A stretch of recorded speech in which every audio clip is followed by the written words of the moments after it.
ससंज मोत देवा वेतन नमस्ते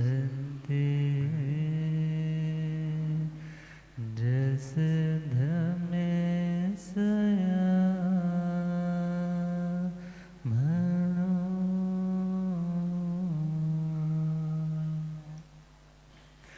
जी हाथ जोड़ गोरानो मेरी वंदना जी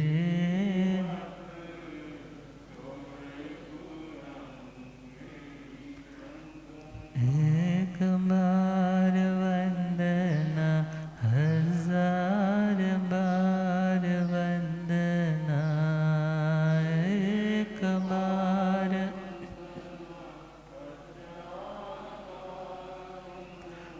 लाख बार वंदना करोड़ बार वंदना लाख बार जे हाथ जोड़ गोरानो मेरी वंदना जे जोड़ गोरानो अनंत अनंत शांति के निकेतन शासनपति श्रमण भगवान महावीर स्वामी के पावन चरणारविंदों में हार्दिक भावना वंदन नमः। मेरे अंधेरे जीवन को रोशनी प्रदान करने वाले परम उपकारी आगम ज्ञान के भंडार आगम ज्ञाता आगम पुरुष जिन शास्त्ररत्न हिमाचल केसरी उपाध्याय भगवंत श्रद्धे गुरुदेव श्री जितेंद्र मुनि जी महाराज साहब के पावन चरण कमलों में हार्दिक भावना वंदन नमः। पाठ पर शोभायमान तपस्विरत श्री प्रभु मुनि जी महाराज साहब के चरणों में वंदन। विराजमान प्रवचन प्रभाविका कर्मठ योगिनी महासाधी श्री सुनीता जी महाराज साहब, धर्म सभा में उपस्थित धर्म अनुरागियों, सुशीलवती माताओं एवं बहनों, असीम पुण्यदे से भाग्यदे से आप सबको संतों का समागम और विकरागवाणी श्रवण करने का शुभ अवसर प्राप्त हो रहा है। हम अपना प्रसंग प्रारंभ करें उससे पूर्व लौकिक पर्वों में एक पर्व है रक्षाबंधन, और आज का दिन उसी सात्विक भावना को लेकर के दुनिया भर में लोग अपनी बहनों से अपनी कलाई पर राखी बंधवा रहे हैं। रक्षा बंधन का मीनिंग क्या है? रक्षा यही बंधनम इति रक्षा बंधनम, जो अपनी रक्षा के लिए दूसरे को बांधा जाता है कि तुम मेरे साथ अब बाउंड हो, यदि मेरे को कभी प्रॉब्लम आए तो मेरी रक्षा तुमने करनी। या खुद इस चीज का जब व्यक्ति वायदा करता है कि मैं तुम्हारी रक्षा करूंगा, ये मैं प्रॉमिस कर रहा हूं,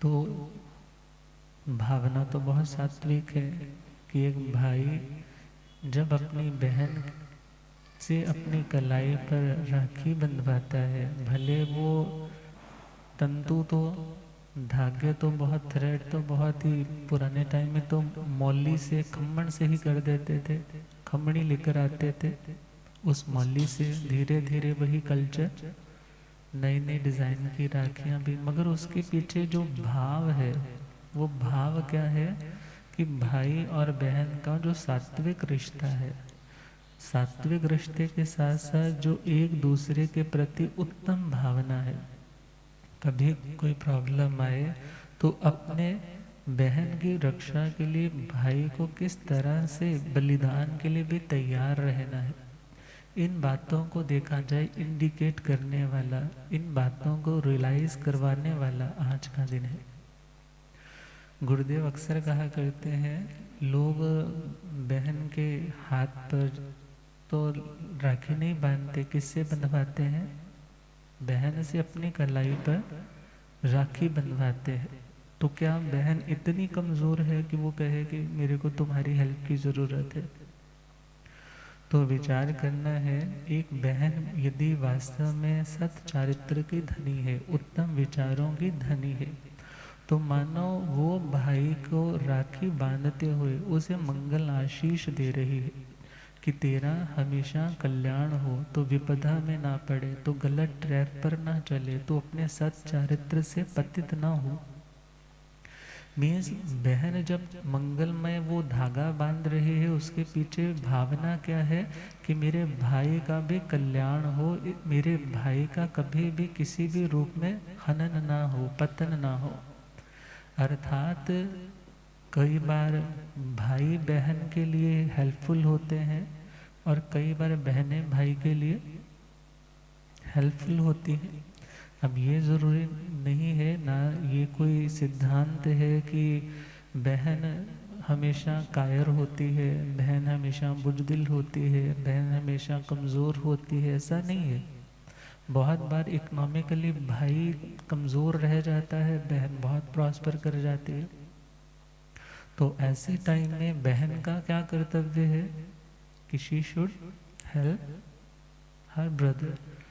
उसको चाहिए कि वो अपने भाई को सेटल करे, उसको दुखों का समाधान करे। वो इकोनॉमिकली वीक है, वो हो सकता है मेंटली थोड़ा ज़्यादा सोचने वाला है, तो उसे अच्छा सुजेशंस दे करके उसे क्योर करे। अब कई बार क्या होता है, बहन वीक है तो वहाँ पर कौन हेल्प करे? भाई हेल्प करे। अर्थात ये हेल्पिंग जो नेचर है वही तो परस्परोपग्रहो जीवा नाम है। भले ये रक्षाबंधन एक कॉन्ट्रैक्ट वर्जन है, कॉन्ट्रैक्ट मतलब एक छोटा वर्जन है एक दूसरे की हेल्प करने का, मगर इसके साथ साथ कहा जाता है जब तुम अपनी स्त्री के अलावा दुनिया के समस्त नारी जाति को अपनी भगनी स्वरूप, अपनी बहन स्वरूप मानते हो, तो उनके चारित्र की रक्षा करना, उनका यदि कोई दुख दूर करने में तुम समर्थ हो तो उसके लिए हमेशा तैयार रहना, तो वो देखा जाए सात्विक राखी है। और एक राखी तो बहुत बार आप लोगों ने न्यूज़पेपर में देखा होगा कि किसी स्थान पे वृक्ष काटे जा रहे थे, तो लोगों ने आकर के उन वृक्षों को हक कर लिया, पकड़ लिया कि हम पहले हमें काटो फिर वृक्षों को काटना। मीन्स उन्होंने वृक्षों को, जरूरी नहीं है वो धागा बांधा तभी रक्षा करेंगे, बल्कि वो प्रण लिया कि हम नाजायज किसी का वध ना होने देंगे और ना किसी को प्रताड़ित करेंगे।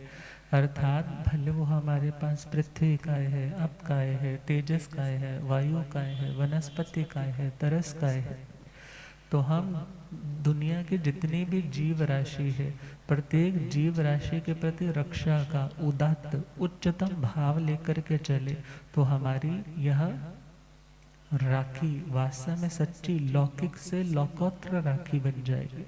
और अदरवाइज आजकल तो कल्चर ऐसा भी है कि आज के दिन तो जस्ट गिफ्ट डे है, शगुन डे है, किसी ने आईफोन लेना है, किसी ने ज्वेलरी लेनी है, किसी ने गिफ्ट्स लेने हैं। और बहुत जगह पर तो ऐसा भी आता है कि पुराना कल्चर तो यही था कि एक बार यदि बेटी ने घर छोड़ करके ससुराल में चली गई है, तो पीछे ये नहीं सोचती थी कि मेरे को इस प्रॉपर्टी से हिस्सा मिले। बट अब बाय लॉ ये डिसीजन आ चुका है कि वो बेटी भी उतनी ही हकदार है। मगर यदि सपोज करो भाई फाइनेंशियली इतना सॉलिड नहीं है, सेवा कर रहा है, पेरेंट्स अकेले उसके नहीं है, तुम्हारे भी है, वो उनकी सेवा में मशगूल है, दिन रात लगा रहता है, और उससे तुम पहले ही ऑलरेडी तुम तो बहुत संपन्न हो, उससे हिस्सा लेकर के उसको बिल्कुल ही किराए के मकान पे भेज रहे हो। इट मीन्स वहाँ पर यदि ऐसी भावना है तो ना किसी राखी का महत्व है और ना ही किसी भाई बहन के रिश्ते का महत्व है। अर्थात महत्व तभी है जब तुम इसकी सात्विकता को बनाकर रखते हो और वास्तव में एक दूसरे के दुख का निराकरण, उसे दूर करने के लिए सहयोगी बन पाते हो। और प्रभु का जो रक्षाबंधन है उस दृष्टि से देखें तो अनादि है। प्रभु तो कहते हैं सव्य जीवा वि इच्छन्ति जीवियों न मृत्यु। इसलिए कोई जीव जब मरना नहीं चाहता, जीना चाहता है, तो तुम यथा योग्य यथा शक्ति उनकी रक्षा में प्रवृत्त हो जाओ। जरूरी नहीं है थ्रेड बांधोगे तभी तुमने प्रण लिया कि मैंने रक्षा करनी। अर्थात भले आज के इस दिन को सभी कल्चर्स ने लगभग अपने अपने रूप में किसी न किसी स्टोरी के साथ जोड़ रखा है। जैनिज्म में भी स्टोरी दी है कि विष्णु कुमार ने जब संघ पर आए हुए कष्ट को रोका था। मगर देखा जाए तो मेन मैसेज क्या है सारी घटनाओं के पीछे, सारी स्टोरीज के पीछे, कि हमारे भीतर सहयोग की भावना आए, दूसरे के दुख को समझने की भावना आए, हमारे भीतर सात्विकता का विकास हो, हमारे मन में विकार विकृतियाँ वो ना आए, हम वासनाओं में अंधे होकर के दैहिक सुखों के लिए अपने मर्यादा को ना लांघ जाएं। अर्थात एक बहन से शुरू करके दुनिया के समस्त नारी जाति उसके प्रति ऐसा पावन दृष्टिकोण रखने का संदेश देने वाला ये पावन पर्व है, ये पावन दिन है। तो आप सबको इस मंगलमय दिवस की हार्दिक वर्धापनी का ये सात्विक भाव आप सब में उदात्त रूप में और खिले, ऐसे शुभ मंगल कामना।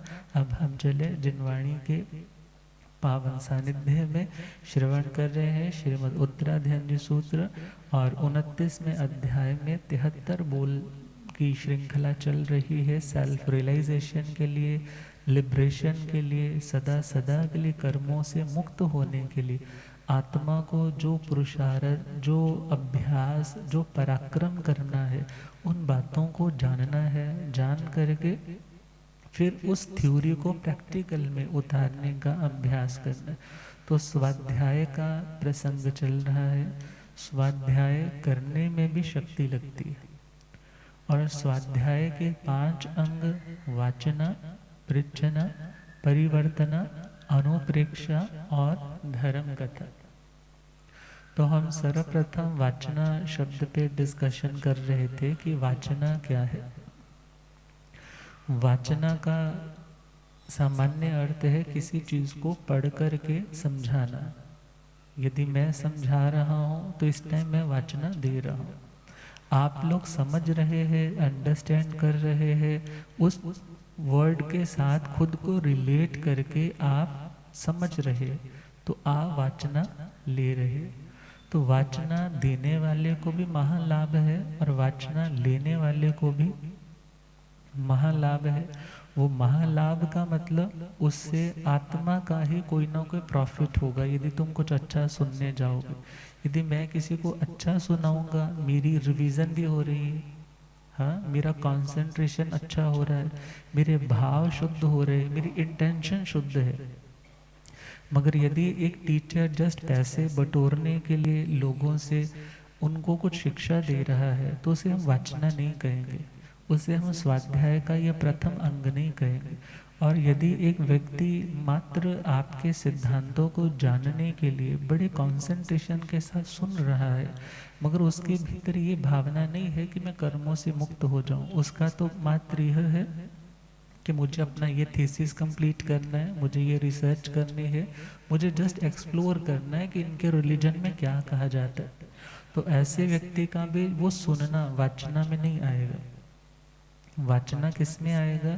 जहाँ सुनाने वाले की बुद्धि भी मंगल मैत्री के साथ है कि मुझे ये ज्ञान अपने पास ही स्टोर नहीं रखना। जैसे किसान यदि वो बीज अपने पास ही संभाल करके रख ले, वो उनको उगाए नहीं, लोगों को ना दे, तो वो किस तरीके से लोगों के लिए हेल्पफुल हो पाएगा।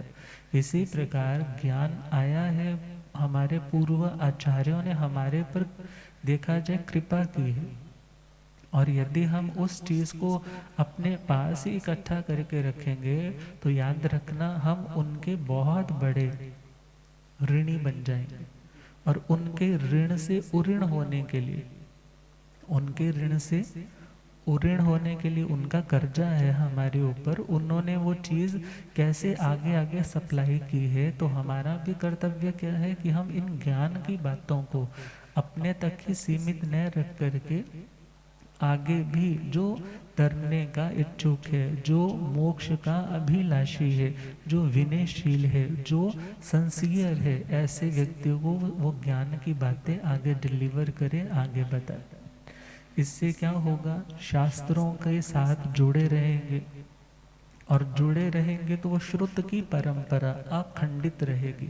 मीन्स वो खंडित नहीं होगी। जब खंडित नहीं होगी तो आगे आने वाली जनरेशन तक वो ज्ञान पहुंच सकेगा। भले हम कह सकते हैं कि पहले जितना ज्ञान था अब उतना नहीं है।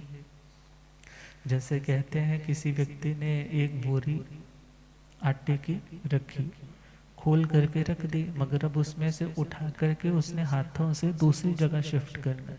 दूसरी जगह शिफ्ट करना है तो वो सारा आटा नहीं उठा पाता, कुछ ना कुछ तो वहाँ रह जाता है। अब यहाँ पर उसने वो हीप लगाई है, ढेरी लगाई है, तो वहाँ से उठा करके तीसरी जगह शिफ्ट करता है तो फिर भी सारे का सारा फिर कुछ ना कुछ रह जाता है। अब देखा जाए जनरेशन गैप किसको कहते हैं, इसी को तो बोलते हैं ना जनरेशन गैप। पहले कुछ मान्यता थी, कारण उनके पास नॉलेज कुछ ज़्यादा थी, मगर धीरे धीरे वो नॉलेज का ग्राफ क्या होने लग पड़ा, घटता गया।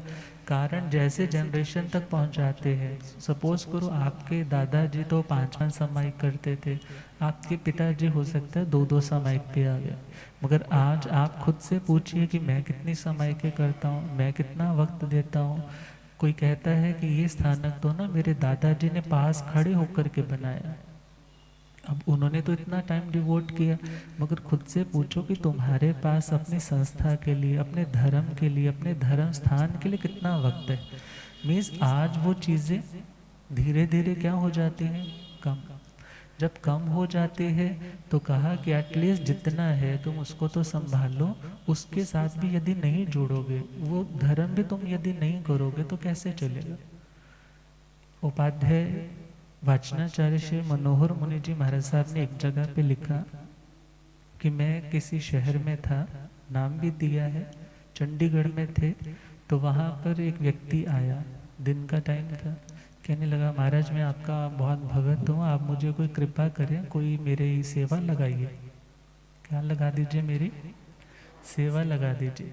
तो वो कहने लगे सेवा यही है कि तुम प्रवचन में आया करो, सुबह डेली 8 से 9 प्रवचन रहता है, तुम उसमें आया करो। कहने लगा महाराज प्रवचन में क्या होगा, ये कहोगे झूठ नहीं बोलना चाहिए, चोरी नहीं करनी चाहिए, हिंसा नहीं करनी चाहिए, शील का पालन करना चाहिए, 18 पापों का त्याग करना चाहिए, ये तो हमें पहले ही पता है। अब संत कहने लगे यदि तुम्हें पहले ही पता है तो तुम्हारे मन में तो यही आया ना कि मेरे को कुछ नया तो मिलेगा ही नहीं, मैं तो अच्छा पहले से ऑलरेडी अच्छा हूँ। मगर ध्यान दो, तुम तो ठीक हो सकता है तुमने अंडरस्टैंड कर लिया धर्म को, मगर तुम्हारी कमिंग जनरेशन ने तो नहीं ना किया। तुम्हारी कमिंग जनरेशन जब धर्म के स्थान से नहीं जुड़ेगी, धर्म स्थान पर आएगी नहीं, जाएगी नहीं, तो धीरे धीरे फिर तुम कहोगे कि जब तुम्हारे बच्चे तुम्हारे प्रतिकूल चलने लग पड़े, धर्म के विरुद्ध बातें करने लग पड़े, इंटरकास्ट मैरिजेस में चले गए या कुछ और गलत पीने लग पड़े, फिर तुम कहोगे कि मैंने समय रहते इनको धर्म संस्कारों से पल्लवित क्यों नहीं किया। अर्थात धर्म स्थान से जुड़ना तो बहुत ज़रूरी है। यदि सबसे बड़ी सेवा कहा जाए तो प्रवचन की सेवा। यदि तुम प्रवचन में आ रहे हो, भगवान की बातें सुनने के लिए आ रहे हो, तो ध्यान देना तुम प्रभु को सम्मान देने आ रहे हो, तुम प्रभु की सच्ची पूजा करने आ रहे हो। और यदि प्रभु की वाणी सुन रहे हो तो प्रभु की आशातना से भी बच गए, श्रुत ज्ञान की आशातना से भी बच गए, और जो गुरु भगवंत आए हैं उन्हें भी अच्छा लगा, देखो इनमें कितना धर्म उत्साह है।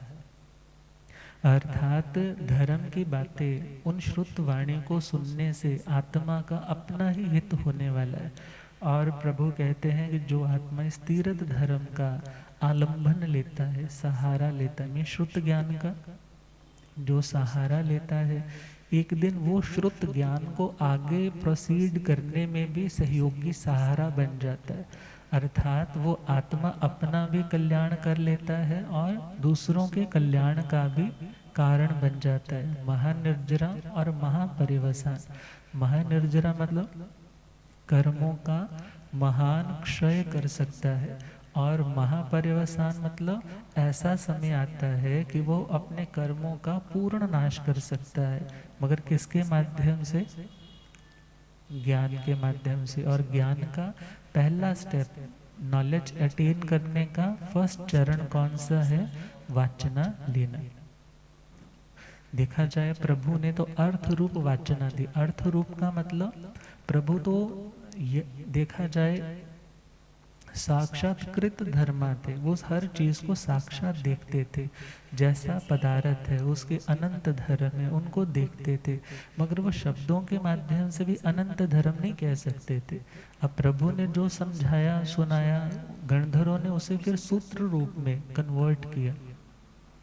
और वो भी कोई ऐसे नहीं थे कि हल्की बुद्धि वाले थे, बल्कि बहुत बड़े बड़े स्कॉलर्स थे। वो तो ऑलरेडी पंडित महापंडित थे, मगर जैसे ही प्रभु के चरणों में आए तो लगा कि हमारा तो मिथ्या अभिमान है, वास्तविक ज्ञान तो इनके पास है, क्योंकि ये तो हमारे मन के संशयों को भी जानते।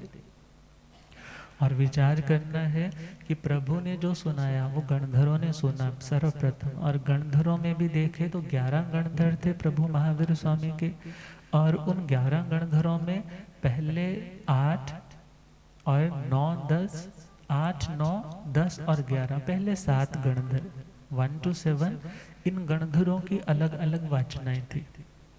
इन गणधरों की कैसी वाचनाएं थी? जैसे हम ये कह सकते हैं, जैसे एक कॉलेज है, कॉलेज में एक सिलेबस दिया गया है, टीचर वहाँ पे 11 है, और उन टीचर को कहा है कि तुम्हें ये सिलेबस इतनी देर में कंप्लीट करवाना है। अब उनमें से 7 जो लेक्चरर्स हैं उन्होंने अपने अपने नोट्स बना लिए, उन चीज़ों को समझ करके समझाने के लिए कि मैं कैसे इजी वे में इनको कन्वे कर सकता हूँ। उन चीज़ों को सारा लिख लिया, बना लिया, उनको नोट कर लिया। मगर जो उनमें से और टीचर थे 7 8 8 9 10 और 11, 8 9 10 और 11, मतलब 8 और 9 नंबर वाले जो प्रोफेसर्स हैं उन्होंने अपने कॉमन नोट्स बना लिए। उन्होंने कहा कि हम यही वाले सुनाएंगे, यही वाले आगे डिस्कस करें।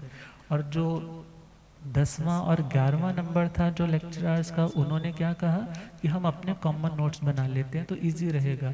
अब विचार करना है, ऐसे ही गणधरों की जो वाचनाएं थी, भगवान ने जो सुनाया उसको क्या कर लिया उन्होंने, अपने रूप में ढाल लिया। अब आगे कन्वे करना है।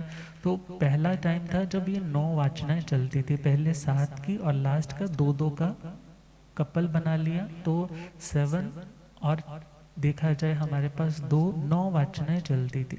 मगर टाइम के साथ साथ घटते घटते हमारे पास देखा जाए इस टाइम यदि कोई वाचना आई है तो हमारे पास आई है आर्य श्री सुधर्मा स्वामी जी महाराज। किनकी आई है? आचार्य श्री सुधर्मा स्वामी जी महाराज। और अब हम देखें कि प्रभु महावीर स्वामी ने सुनाया, गणधरों ने सुना, औरों ने भी सुना। गणधरों ने आगे स्थविरों को सुनाया और आगे स्थविरों ने अपने आगे शिष्यों को सुनाया, और चलते चलते वो श्रुत परंपरा चलती रही। जैसे आर्य सुधर्मा स्वामी जी ने आर्य जम्बू स्वामी जी को, आर्य जम्बू स्वामी जी ने आगे, वो श्रृंखला चल पड़ी प्रभव जी को। अब विचार करना है, वो श्रृंखला चली, मगर एक टाइम ऐसा भी आया जब वीर निर्वाण 170, वीर निर्वाण प्रभु महावीर स्वामी का जब निर्वाण हो गया, और 170 जब वीर निर्वाण का टाइम आया, उस टाइम तो हम सुनते हैं कि आचार्य श्री स्थूल भद्र जी जो युग प्रधानाचार्य पद पर आए थे, मगर उससे पूर्व मतलब वीर निर्वाण 160, वीर निर्वाण 160 भगवान का निर्वाण हुआ, उसके 160 इयर्स आफ्टर आचार्य जो थे उनका नाम आता है आचार्य श्री संभूत विजय जी, जो आचार्य श्री स्थूल भद्र जी के गुरु जी थे। अब आचार्य संभूत विजय जी ने जो ज्ञान पाया था वो आगे डिलीवर किया है, मगर उन्हीं के साइमल्टेनियसली आचार्य श्री भद्र बाहु स्वामी जी, जिन्हें श्रुत केवली कहा जाता है। और उन दिनों में अकाल की ऐसी अवस्था आई कि अनावृष्टि, बारिश नहीं हो रही, धीरे धीरे फसलें कुम्हलाने लगी, सूखने लगी, घर में पड़ा अनाज लोगों का खत्म होने लगा। और ऐसे टाइम में सुभिक्ष नहीं रहा, मीन्स भिक्षा इजीली नहीं मिलती थी, लोगों के पास अपने खाने के लिए नहीं है, तो वो संतों को क्या देंगे। और वो टाइम आया कि जब ऐसा अकाल पड़ा कि उससे पूर्व ही वो निमित्त इत्यादि बहुत ज्ञान के धर्ता थे आचार्य भद्रबाहु स्वामी जी। अब वो 14 पूर्वी थे और वो वहाँ से पहले ही विहार करके नेपाल की ओर चले गए। मगर इधर वो संत मुनिराज विराजमान है, उनमें से कईयों ने संधारे कर लिए, क्योंकि ऐश्वर्य शुद्ध मिल नहीं रहा था, संयम को छोड़ना मंजूर नहीं हुआ, और उन्होंने संधारे करके समाधि मरण अंगीकार कर लिया। मगर इसी के साथ साथ जैसे वो दुष्काल कंप्लीट हुआ, सब संत क्या हो गए, लौट करके सारे एक जगह पाटलिपुत्र में इकट्ठे हुए। वीर निर्वाण 160 की बात है जब वो इकट्ठे हुए और देखा कि स्मृति बहुत कमज़ोर होने लग पड़ी, किसी को कुछ याद रहा, किसी को कुछ याद रहा, रिवाइज कर नहीं रहे। क्यों? क्योंकि उस टाइम तो किसकी चिंता ज़्यादा थी कि शरीर कैसे चलेगा, शरीर ठीक होगा तभी तुम्हारा दिमाग उस स्वाध्याय की ओर भी बढ़ पाएगा। अब जब स्वाध्याय उनका देखा कि हमारी परिवर्तना ज़्यादा नहीं हो पाई, तो उन सभी ने देखा कि जो जो श्रुत स्थविर मुनिराज है उनके चरणों में सब इकट्ठे होने लगे। और वो बहुत वेल मैनेज्ड एक कॉन्फ्रेंस हुई, जिसे हम कहते हैं प्रथम वाचना हुई। और उस वाचना में उन्होंने 11 अंगों को व्यवस्थित कर लिया कि ये हमारे 11 अंग है, मीन्स एकादश अंगों की वाचना भी हुई, और जो जो डाउट्स थे वो क्लियर करके उन्होंने स्मृति में ही अंकित कर ली, उस मेमोरी में ही उन्होंने सबको याद है रिवाइज करके पक्के कर लिए, फ्रेश हो गए। मगर अब प्रॉब्लम आई कि आचार्य संभूत विजय जी तो स्वर्गवासी हो चुके हैं इस सम्मेलन से पूर्व ही, मगर अब हमारे पास ऐसा कौन है जो हमें पूर्वों का ज्ञान दे। तो सभी ने एक मत से कहा कि इस टाइम 14 पूर्व को धारण करने वाले कौन है, जो हाईली रैंक्ड स्कॉलर है वो आचार्य श्री भद्रबाहु स्वामी है। तो उनके चरणों में निवेदन पत्र भेजा, साधु भी गए हैं, मगर फर्स्ट टाइम उन्होंने मना कर दिया। क्यों? क्योंकि वह महाप्राण ध्यान साधना में मग्न थे। मगर जब दूसरी बार गए तो उन्होंने तब भी मना किया। मगर फिर उन्होंने प्रश्न रखा कि यदि संघ के ऊपर ऐसा कष्ट आए कि उनका श्रुत ज्ञान लुप्त हो रहा हो और कोई श्रुत ज्ञान का धारक है और वो ज्ञान सिखाने से मना करे, तो भंते उसे क्या प्रायश्चित आता है, वो किस चीज़ का अपराधी है। तो उन्होंने कहा वो श्रुत निन्नव है। वो कैसा है? श्रुत को छिपाने वाला, और उसका प्रायश्चित है संग से बहिष्कार, उसे संग से निकाल दिया जाए। और जैसे ही उन संतों ने सुना, कहने लगे फिर भगवान आपको क्या प्रायश्चित आएगा।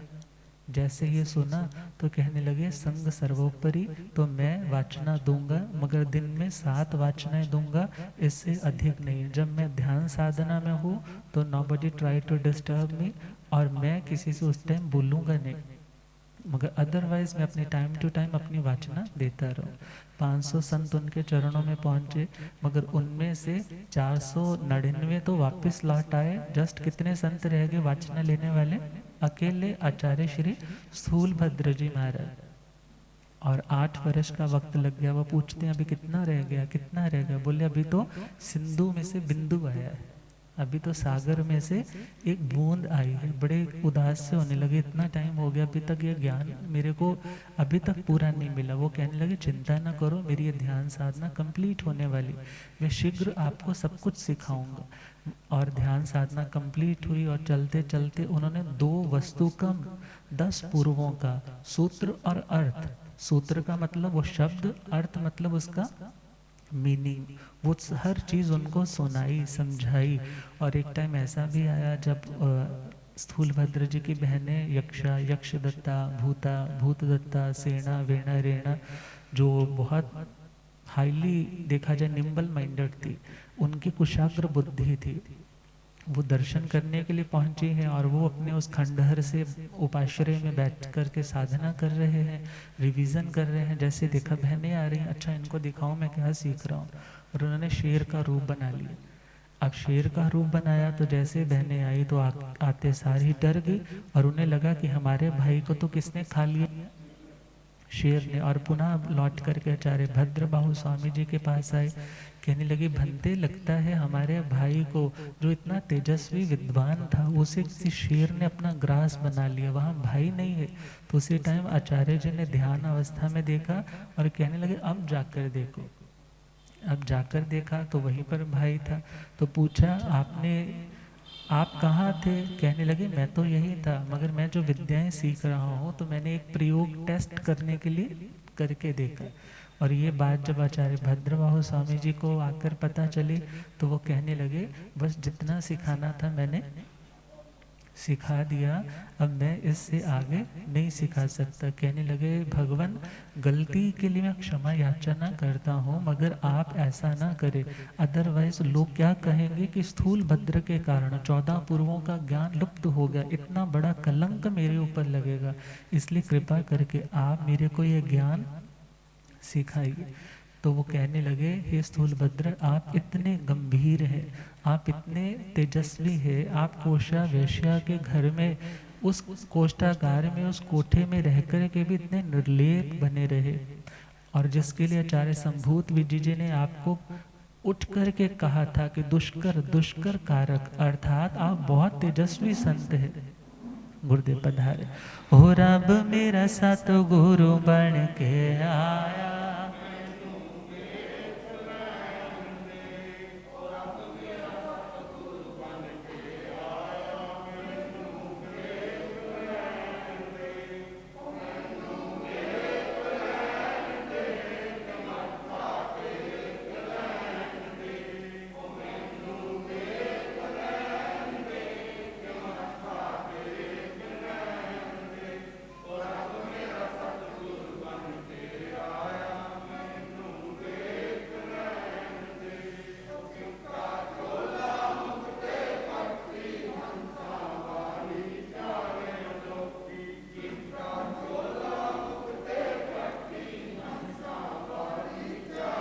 होत झुकदा है संसार मैनू, होत झुकदा है संसार मैनू, हो रब मेरा सतगुरु बन के आया मैनू। बोलिए आगम ज्ञाता आगम पुरजन शास्त्र तन हिमाचल के श्री उपाध्याय भगवंत श्रद्धे गुरुदेव श्री जितेंद्र मुनि जी। तो आचार्य श्री भद्रबाहु स्वामी जी कहने लगे आप जैसे इतने प्रतिभा संपन्न, इतने शांत, इतने दांत, इतने गंभीर संत यदि चमत्कारों में पड़ जाएंगे तो मैं देख रहा हूँ जब आपके अंदर ये चंचलता थोड़ी सी आ गई है तो आने वाले टाइम में साधु सतियाँ फिर चमत्कारों में पड़ जाएंगे यदि उनके पास हम ये ज्ञान छोड़ देंगे। अर्थात आप जैसे गंभीर मुनिराज भी यदि इन विद्याओं को सीख करके खुद में धैर्य बनाकर न रख पाए तो आगे वालों से तो हम ऐसी अपेक्षा कर ही नहीं सकते कि वो आपकी तरह इतने धैर्यवान हो। तो उन्होंने कहा चलो मैं अर्थ रूप वाचना नहीं दूंगा तो मूल रूप शब्द शब्द पाठ तो सुना दूंगा, मगर उसका मीनिंग आपको उसका कैसे प्रयोग है वो नहीं बताऊंगा। तो उन्हें 10 पूर्वों में भी देखा जाए वो कुछ कम रख करके वो सूत्र और अर्थ रूप और बाकी सूत्र रूप वाचना दी गई। और इसके बाद देखिए वो समय भी आया जब आर्य महागिरी जी उनके शिष्य आचार्य बलिसह और उनके टाइम में सेकंड वाचना हुई। और सेकंड वाचना के टाइम वो कलिंगपति महामेघ वाहन जो राजा है भिक्खु राय खारवेल महाराज, और उन्होंने कुमार नामक के पर्वत के ऊपर वहाँ पर सेकंड वाचना हुई। और वर्णन तो ये भी आता है कि उस टाइम ताड़ पत्थरों पे नोट भी किया गया, मगर पूरा व्यवस्थित रूप से नोट किया गया हो ऐसा ज़्यादा उल्लेख वो प्रतियां आज शायद नहीं मिलती होंगी, क्योंकि कुछ मुगलों ने भी आकर के बहुत सा साहित्य नष्ट किया था और कुछ प्रमादवशात कुछ अपने भी त्रुटियां रह सकती हैं जिसके कारण वो चीज़ें लुप्त प्राय हो गई हो। मगर वो टाइम आया जब थर्ड वाचना हुई, क्योंकि ये सेकंड वाचना लगभग वीर निर्वाण 245 से आचार्य भल्लिसही जी का टाइम है, और वहाँ से 327 से लेकर 329 तक ये वाचना का वर्णन आता है। और थर्ड वाचना वीर निर्वाण 830 से लेकर 840 में मथुरा नाम की नगरी में, और आचार्य श्री स्कंदिल जी की अध्यक्षता में हुई। मीन्स उस टाइम जो लीडिंग आचार्य थे वो कौन थे? आचार्य श्री स्कंदिल जी। तो इस वाचना को भी स्कंदिल वाचना, माथुरी वाचना कहा जाता है। और उसी टाइम, जिस टाइम इधर ये मथुरा में वाचना हो रही है, साइमल्टेनियसली सौराष्ट्र के वल्लभी नाम के नगर में भी हो रही है। और उसके आचार्य थे आचार्य श्री नागार्जुन जी, और इस वाचना को नागार्जुनीय वाचना कहा जाता है। मगर जितना याद था वो रिवाइज करके दोबारा से सेटल तो हो गया, ऐसे ऐसे ये अंग है हमारे पास। मगर जो पूरी तरह से लिपिबद्ध करने का जो वक्त था वो आचार्य श्री देवर्धि गणिक क्षमा श्रमण जी महाराज, जिनके पास कहा जाता है कि एक पूर्व से कुछ ज़्यादा और बाकी जो 11 अंग है वो उसके पूर्ण ज्ञाता थे।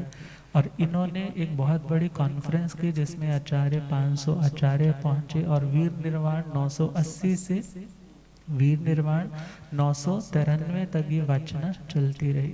और उसी का आज देखा जाए उपकार है कि हमारे तक वो 32 आगम स्थानकवासी, 13 पंथी में 32 आगम मान्य है, और वही मंदिर वाली समाज में 45 आगम है, और कहीं पर वो खंडागम इत्यादि है, 84 आगम है। मगर देखा जाए वो सारा उपकार तो फर्स्ट उपकार तीर्थंकर प्रभु का, फिर गणधरों का, फिर आचार्यों का, जिन्होंने उन वाचनाओं को क्या रखा, खुद पहले रिसीव की, फिर आगे डिलीवर करते रहे। तो इट मीन्स हमें यदि आज वाचना मिली है तो हमें उसका आदर करना चाहिए। उसके पीछे कितना संघर्ष रहा, कितना उनका बलिदान रहा। जब कोई साधन नहीं थे वो उसको रिवाइज करने में कितना वक्त लगाते थे। तो आज वो चीज़ें हमें भले इजीली मिली है, तो ये सोचे कि जब ये सुनने का मौका मिले तो हम बाकी समस्त दुनिया के धंधों को भूल करके भगवान की वाणी के साथ जुड़ने का प्रयास करें। तभी तो कहते हैं जिसे आगम का श्रुत ज्ञान मिले, जिसे आगम का श्रुत, उसको दुनिया से क्या लेना, उसको दुनिया से। जिसे आत्म का शुभ ध्यान मिले, जिसे आत्म का शुभ, उसको दुनिया से क्या लेना, उसको। दुनिया एक जलता जंगल है, दुनिया एक जिनवाणी मंगल मंगल है, जिनवाणी आगम का जिसे रस पान मिले, आगम का जिसे रस, उसको दुनिया से क्या लेना, उसको दुनिया।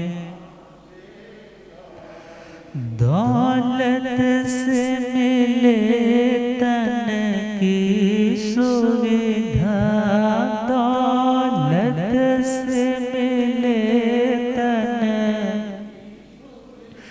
मन में रहती हर पल दुविधा, मन में। जिसे दुविधा का समाधान मिले, जिसे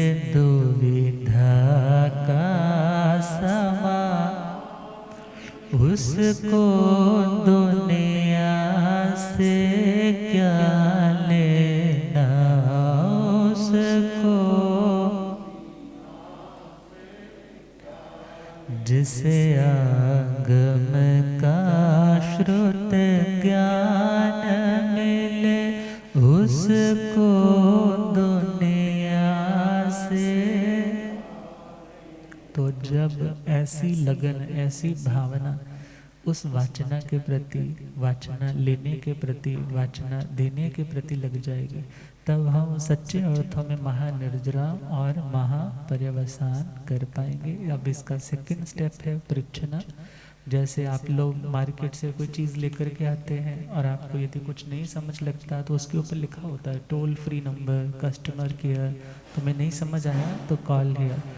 इसी प्रकार तुम्हें शास्त्र सुनना, कुछ भी सुना, सुनने के बाद तुम कुछ चीज़ को अंडरस्टैंड नहीं कर पाए तो उस चीज़ को कहाँ पूछना है आकर के? कस्टमर केयर कौन है तुम्हारे लिए? हाँ, भगवान के इस इतने बड़े सौदे को खरीदने के लिए ग्राहक के समान कस्टमर आप हो। मगर आपको कोई चीज़ नहीं समझ आ रही, तुम्हें लग रहा है पता नहीं ये इंग्रेडिएंट ठीक है नहीं है, मैं इस चीज़ से एलर्जिक हूँ, ये ठीक है नहीं है, मैं ये चीज़ फॉलो करूँ नहीं करूँ, तो उसके लिए किसको पूछना? अपने गुरुओं से। तो गुरुओं से पूछेंगे तो तुम्हारा संशय दूर होगा, संशय दूर होगा तो तुम्हारी स्पीड अच्छी हो जाएगी धर्म के मार्ग पे। तो इस परीक्षणा के ऊपर हम पुनः कल लौटेंगे। आप गुरुदेव कृपा करेंगे। ओम शांति।